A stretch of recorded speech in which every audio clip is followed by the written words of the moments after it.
સ્વાધ્યાય 13.1 question number 7 જેમાં એની રકમ આ મુજબ છે કે એક ચોક્કસ શહેરમાં 30 વિસ્તારોમાં હવામાં સલ્ફર ડાયોક્સાઇડની સાંદ્રતા એટલે કે કાઉન્સમાં એમ લખી છે કે ઘટકો પ્રતિ 10 લાખમાં એટલે કે પીપીએમમાં પીપીએમનો મતલબ થાય છે પાર્ટ્સ પર મિલિયન. હવે શોધવાનું છે હું માટેમાં મધ્યક ગોતવાનું છે કે શોધવા માટેની નીચે દર્શાવેલી માહિતીનો એકત્રિત કરવામાં આવી હતી. હવે એમાં બે કોઠા આપેલ છે, એક સલ્ફર ડાયોક્સાઇડની SO2 એટલે કે સલ્ફર ડાયોક્સાઇડની સાંદ્રતા પીપીએમમાં કરવાની છે અને બીજી છે આવૃત્તિ એટલે કે FI. આ બંને વસ્તુ છે. હવે આપણે આ પોઈન્ટમાં આ છે તો પોઈન્ટ હોય તો આપણે બીવાની કાંઈ જરૂર નથી. હવે પોઈન્ટ હોય તો પહેલા આપણે આવૃત્તિ છે એને સરવાળો કરી નાખીએ સિગ્મા FI.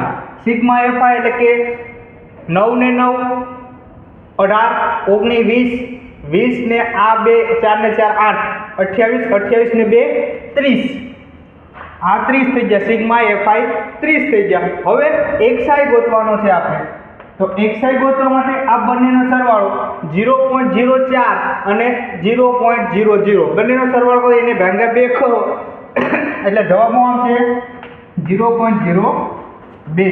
હવે એમાં કેટલાનો ગેપ છે 0.04 નો ગેપ છે તો 0.04 ઉમેરતા જાય એટલે કે આ 0.06 થઈ જાય. હવે 0.6 માં 0.04 ઉમેરીએ તો 0.1 થઈ જાય.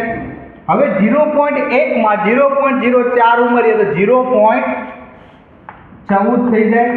હવે 0.14 માં 0.4 ઉમેરીએ 0.04 ઉમેરીએ તો 0.18 થઈ જાય. હવે 0.18 માં એમાં 0.04 ઉમેરીએ તો 0.22 થઈ જાય. કઈ રીતે 0.18 એમાં 0.22 ઉમેરીએ એટલે 8 ને 2 10 0 વિદાય 1 2 ને 2 4 અને 0.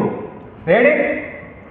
સોરી આમાં આમ નથી આવતું 0.18 કીધું ને 0.18 એમાં 0.04 ઉમેરવાના છે.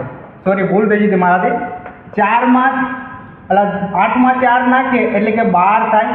વિદાય 1 ને 1 2 એટલે કે 0 પોઈન્ટનો પોઈન્ટ નીચે એટલે 0.22 થઈ જાય.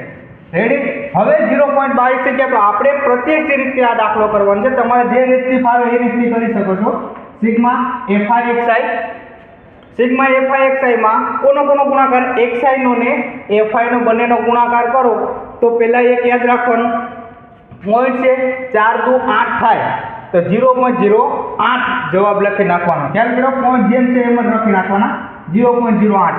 હવે અહીંયા કઈ રીતે કરશો 9 નો ને 6 નો ગુણાકાર કરી નાખો ને બે આંકડા પછી પોઈન્ટ કરી નાખો એટલે કે 0.56 થઈ જાય. હવે 9 નો ને 1 નો ગુણાકાર એટલે 9 1 9 એટલે કે 0.90 થઈ જાય અથવા તો 9 થઈ જાય. હવે 2 નો અને 0.6 14 2 28 એટલે કે 0.28 થઈ જાય.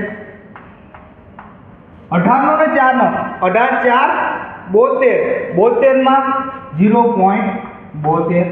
હવે 22 ગુણ્યા 2 એટલે 22 44 એટલે કે 0.44.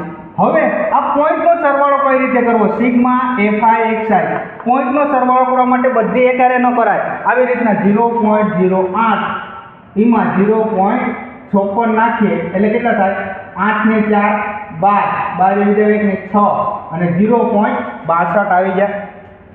રેડી? હવે 0.62 માં કેટલા નાખવાના છે પાછા 0.90 એટલે કે 0.90 નાખી દે તો 2 10 15 પોઈન્ટનો પોઈન્ટ વિદાય 1 એટલે કે 1.52 થઈ જાય. હવે 1.52 માં કેટલા નાખીએ પાછા 1.52 આવે એમાં પાછા 0.28 નાખીએ 8 ને 2 10 ની 0 વિદાય 6 અને 7 ને 8 પોઈન્ટનો પોઈન્ટ 1. હવે 0.80 માં 0.72 નાખીએ 0.72 નાખીએ આ બધીમાં સરવાળો જ આવશે ઉમેરતા જાય એટલે તમને ભૂલ નહીં પડે. પ્રત્યક્ષ રીતમાં આ રીતથી કરો તો તમને ભૂલ નહીં પડે. 0.7 14 ને 15 7 ને 7 14 ને 15 પોઈન્ટ વિદાય 1 ને 2. હવે 0.52 આવી ગયા તો 0.52 માં 0.44 નાખો 6 9 અને 2 ના 2 એટલે કેટલા આવીએ 2.96. જો પોઈન્ટમાં આવેલા આવી રીતનો સરવાળો કરી નાખવાનો. ખ્યાલ કર્યો? હવે પછી આગળ આ એટલો સરવાળો થઈ ગયો. હવે શું કરવાનું? સિગ્મા એફઆઈ એક્સઆઈ મળી ગયું. તો આપણે કઈ રીતનો ઉપયોગ કરવાનો છે? પ્રત્યક્ષની રીતનો. તો પ્રત્યક્ષની રીતમાં સૂત્ર શું છે? x બાર બરાબર સિગ્મા એફઆઈ એક્સઆઈ ના છેદમાં સિગ્મા એફઆઈ. હવે x બાર સિગ્મા એફઆઈ કેટલું છે? સિગ્મા એફઆઈ એક્સઆઈ 2.96 ને સિગ્મા એફઆઈ કેટલું છે? 30 મળી ગયા. હવે ધ્યાન રાખવાનું છે કે આ કેટલા આંકડા પછી પોઈન્ટ છે? 2 આંકડા પછી. તો નીચેને પોઈન્ટ કાઢવો તો 296 કરવા હોય તો તમારે કેટલા નીચે 100 લખી નાખવાના ગુણ્યા 30 છે. તો 30 ને એમને લખી નાખો. હવે 30 ને આ 296 ને 3 વડે ભાગવા હોય. હજી એક વખત 296 ગુણ્યા 30 નો 10 વડે ગુણાકાર કરે તો 10 થી 30 થાય તો 100 ગુણ્યા 10 ગુણ્યા 3. હવે 296 ને 3 વડે ભાગી નાખો. 3 વડે ભાંગો એટલે જવાબ શું આવશે એનો? 3 વડે ભાંગો એટલે જવાબ શું આવશે? 0. શું જવાબ આવશે? 0.099. ખ્યાલ કરો? 0.099 ppm માં થશે. કઈ રીતે? આને 296 3 વડે ભાગો. એ પછી જે જવાબ આવે એને 3 મીંડા છે તો 3 પોઈન્ટ પાછળ મૂકી દેવાના છે. ખ્યાલ કરો? એટલે 0.99 ppm એટલે પાર્ટ્સ પર મિલિયન આ દાખલાનો આન્સર થશે. ખ્યાલ કરો? એટલે કે પ્રત્યક્ષ શોધવાનો દર્શાવેલ માહિતીને એકત્રિત કરવામાં આવી હતી. એમાં એસિડ નો પર મિલિયનમાં કેટલો છે? 0.099 ppm થાય છે.